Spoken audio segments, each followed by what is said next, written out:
What's cracking, everybody? Welcome back to the channel. New video. And that thing kind of hesitated again. What's going on with that?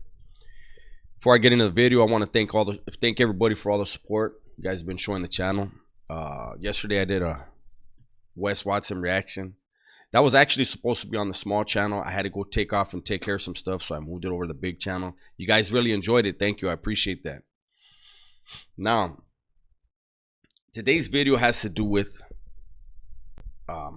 there's people that have never been in prison, period, right? There's people that have been to prison, but not in California.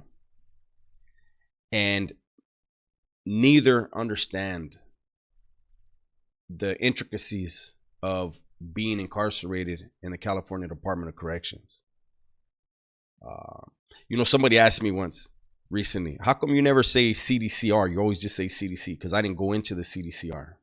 I paroled from it, but that's not what I entered. So I always just say CDC. So when I say that even if you've done time in another state, that you still don't get the intricacies of doing time in California, I want to make sure you understand this. With all the glimpses that I try to give you of what goes on in there, and all these other prison channels that give you their angles and their point of view, you still couldn't know. You kind of get an idea. Hopefully the idea that you get is you never want to be there. That's what we're trying to do. But I can, without any doubt, tell you that you will never understand unless you're there because of this. There are people that are in prison right now in the Department of Corrections, California, who've been down 10, 15 years. And they can get dirty politicked. They can get pencil whipped. You don't even got to pencil whip them no more because everybody's out. They can slip. As much game as they have, they can slip for various reasons. I saw somebody in the comments say that California convicts are protected by their set of politics. The politics in California basically regulate each faction's conduct and also alleviate a lot of interracial violence. Seriously. The hands-off policy, it probably does. And when I say hands-off, I'm talking about like raza not being able to get into a raza. It's done so that there's no bullying in the cell. But I can honestly say, having been through the California Youth Authority and then done all those, I did decades in the CDC, there were people that we knew this Vato's pussy. But you got to wait him out, right? I will say this too, though. I seen cats that came in, and when they came in, they weren't killers. But during the indoctrination, learning what they come from, learning the sacrifice and the bloodshed, they get crazy and become killers. I told the story of a white dude I met like that. He became a legend for the whites. I was there when he did his very first sticking. It was bad. It was a bad look.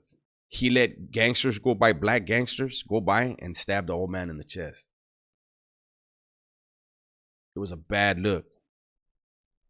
And then he turned around and killed some. I mean, the dude was a fucking savage. That's the thing that prison does. Now, this video, I kind of want to give you a glimpse, like when I say you can know what you know and be down 10, 15 years and still get crossed up. The political game out here is vicious. You have to constantly be aware of what comes out of your mouth. That's why when people are like, why does Dubs talk slow? I don't talk as slow as I did when I first started on YouTube. I go back and I look at those videos and I'm like, damn, I see what they're saying. I talk faster now, but I still think about what I'm going to say. It's a habit that's never going to change. In there, I've said it a gang of times, there is no harmless question. Always live like that. Even if it's your own fucking blood brother. When you're in prison, obligations change depending on what a person wants to be. Also, who you know can be of benefit, but there's so many variables and so many other things that come into play. I told a story a while back of a dude that went against us. And normally we would have just whacked him immediately. We're on lockdown. We came off of a lockdown because of him. There was no interview process allowed. They started this thing where when there was a sticking, after 2 weeks, they would come in and would interview people. I told this story, you know, and initially we're like, we don't interview. They were like, well, you can't come off lockdown unless you interview. So we said, okay, you got to come to the cell. They came to the cell. Both cellies are there. Boom, they did it. The administration was like, nah, they don't run the program, we do. So then they came back the next fucking sticking and, hey, you got to interview, but you got to come out of the cell. We're like, we ain't going in the office. Do it in the day room. They did it in the day room. Administration was like, so we kept going along this thing. Finally, they got to the point where they said, okay, you guys got to go to the office, and Sally's got to get separated. One in one, the CO's office, one in the counselor's office. And we said, nah. Now you're trying to force motherfuckers to get hit. You're gonna cross people up. A lot of these youngsters don't know how to talk, and somebody's gonna say the wrong thing and they're gonna get whacked. So no. I was under the false assumption that after 90 days they would have to let us up because we were not involved. You caught the shooters. The victim's gone. The shooters are gone.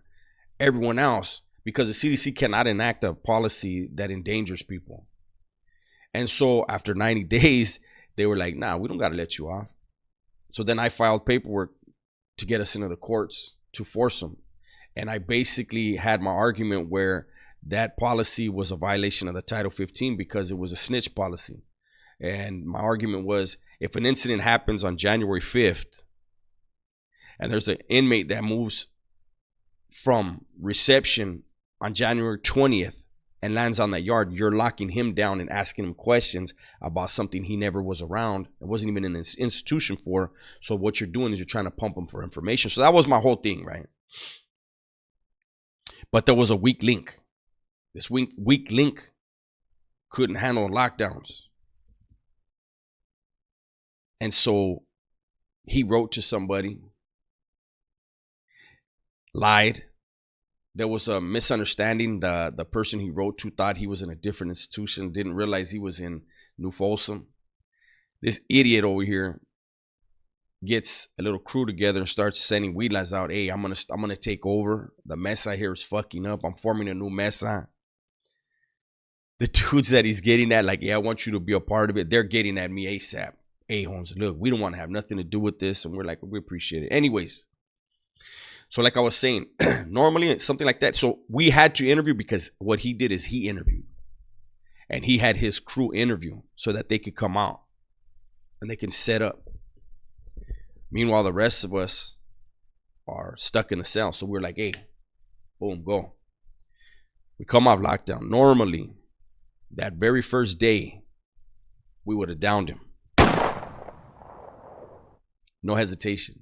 However, this individual had blood ties to 3 legends, but only one of which was still functioning, right?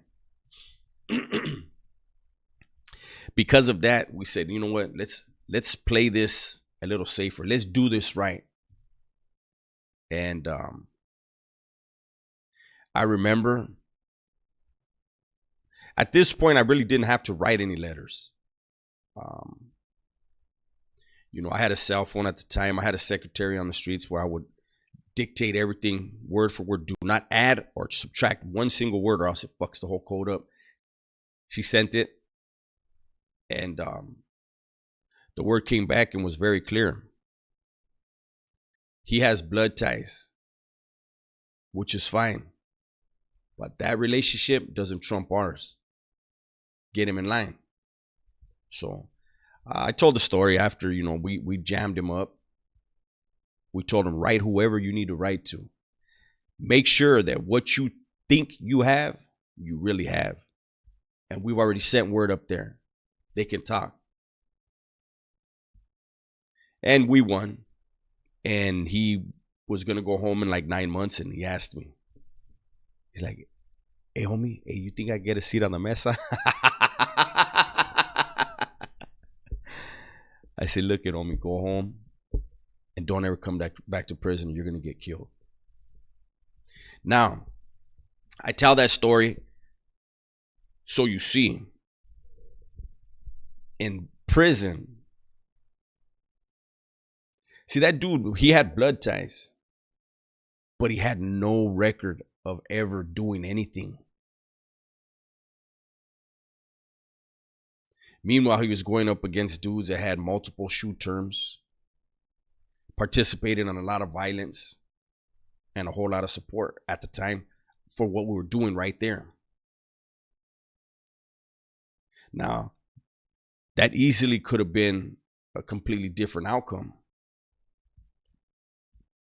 When we talk about High Desert being a very violent prison, High Desert is a prison known for, fuck it, let's just whack them. Let's just move on them. Let's see what happens. And it created so much. People don't understand. Now everybody's out. The legends are out. It's different.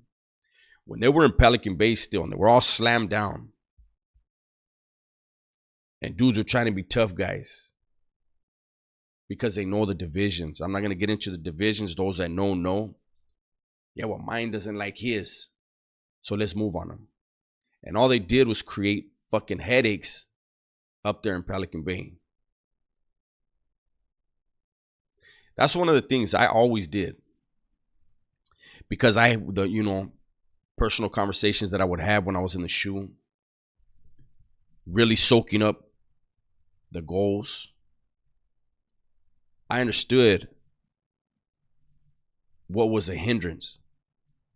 So whenever I got into anything, I would always make sure the person understood, like, hey, Holmes, check this out. How about you do this? Write whoever you're in contact with. Explain the situation, who's involved, and I'll write. And I always got to where they were like, this vato never creates controversy. I was about business, right? But even then, man, I'm just trying to give you guys a glimpse that, I mean, I've seen dudes that, again, this is before they let everybody out. And there were certain dudes that would think, oh, I got the bag. I did a shoot term. I got the bag now. I'm gonna send Feria to as many as I can. I knew this one dude, he was in contact with like 12 people, 12 legends. You know, we all knew about it. We couldn't stand him. Like, this fucking suck ass. Vatos like that, they're like neighborhood watch, eh? They're watching. What's this vato doing? What's that vato doing? Meanwhile, they just have the bag. They're not trying to put in no work. They trying to get a free pass. And everybody sees it. And so this one individual who can get at 12 individuals has 20 individuals that can get at 100. And he thinks he's in the driver's seat. These are the things about California prison that people don't get. Who you know is important. How you conduct yourself is very important. Before I go, one thing to remember about prison, especially in California, what you did yesterday don't mean shit today. Could have done 1,000 good things. Just don't do one bad. Prison, anywhere, is for the birds, eh? It's not where you want to be. Prison in California is an entirely different animal. I remember hearing dudes from other states, and they'd be like, damn, man, this shit is so fucking nuts compared to where I came from. Cats from New York. Mainly like the back east dudes. They were like, fuck, I would rather fucking try. They would try to get the intercompact, whatever the fuck they call it, and get their asses back to their state. They were like, I'm cool with this shit. But what would have been better is they come to realize, I don't even want to be in prison, period, no more. That's my video for today. Hopefully you guys enjoyed it. I plan on doing something on the small channel today as well. As soon as I get this uploaded, I'm going to be recording over there. I got some things to do today. So do me a favor and check out the small channel, DUBESS.